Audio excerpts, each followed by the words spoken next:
तुम अकेले आए हो, तुम्हें अकेले ही जाना है। जाग जाओ, कमाई करने आए हो, ये परदेश है तुम्हारा, ये घर नहीं है।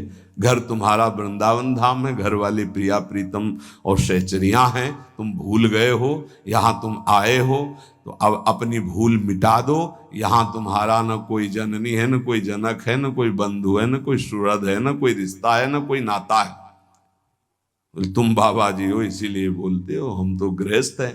तो तुम भी नाता किए हो तो कृष्ण ही से किए हो, दूसरे से नहीं किए, जान नहीं पा रहे। नहीं, उस शरीर से जब कृष्ण अंतर ध्यान हो जाते तो क्यों जला देते हो? रख लो शरीर को।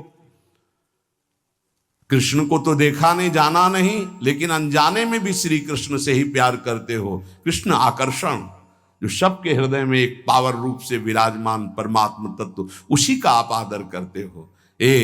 अकेले आए हो, अकेले जाओगे, रात में उठो और खूब भजन करो। रात माने इस मोह निद्रा से उठो और भजन में लगो। भजन करके ही आप इस माया का जो अंधकार है ये विध्वंस कर सकते हो, अन्यथा कुछ का कुछ आपको दिखाई देगा। ठूठ का भूत नजर आएगा, रस्सी में सांप नजर आएगा। ये बहुत बुरा अंधकार छा गया है अंदर। कुछ नहीं है, किसी भी भोग में सुख नहीं है, किसी भी संग्रह में सुख नहीं, पर बुद्धि मलिन है, इसीलिए इसी में लगी।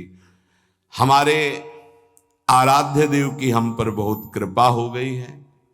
ये जो सत्संग आप सुन रहे हो, मंत्र महिमा, नाम महिमा, ये बड़े बड़े महान रस में डूबे हुए हमारे लिए ये गा रहे हैं।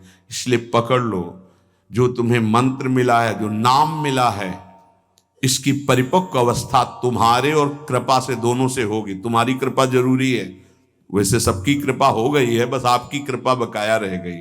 आप अपने ऊपर कृपा कर लो, किसी के आशीर्वाद की जरूरत नहीं। आप अपना आशीर्वाद अपने ऊपर कर लीजिए। दूसरे के तो बहुत आशीर्वाद हैं, आपका आशीर्वाद आपको नहीं मिल रहा है, बस इसीलिए आप परेशान हैं। आपका आशीर्वाद, हाँ, अपने ऊपर कृपा कर लीजिए। आप अपने आशीर्वाद से अपना उद्धार कर लीजिए। तो इसको तो तुम वही कर्म करवा रहे हो जिससे नरक प्राप्त हो, औरों के आशीर्वादों की आकांक्षा करते हो, तो नहीं हो पाएगा भाई, नहीं हो पाएगा। देखो, आज कुछ ऐसी हवाएं चल पड़ी हैं, परमार्थ को जानना मुश्किल है।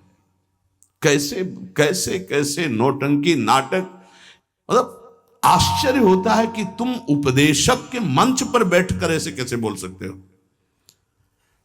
अगर बोलने को तुम्हें सौभाग्य मिला है तो जो सुखदेव जी ने बोला है, व्यास भगवान ने बोला है, श्री कृष्णचंद्र जो बोले, वो बात बोलो जिससे वो कान में जाए, समझे ना समझे मंगल होगा। ऐसी वार्ता तो ना बोलो जिससे सत्य मार्ग का अस्तित्व ही लुप्त हो जाए सुनने वाले के हृदय से। आज बहुत संकट में धीरे धीरे हमारे धर्म ग्रंथों का रहस्य पड़ता चला जा रहा है, क्योंकि इनके लिए जो हम मंत्र जाप करके बुद्धि पवित्र होती, सो अर्थ बता सके। नहीं तो केवल मनोरंजन रह गया कि सामने वाला केवल प्रसन्न हो जाए, इसके लिए शास्त्र रचे गए। हमारे सामने तो हमारा काम बन जाए, ये शास्त्र है। शास्त्र का ये स्वरूप नहीं है। तुम्हारी जेब भर जाए जो जन्म जन्म से खाली रही।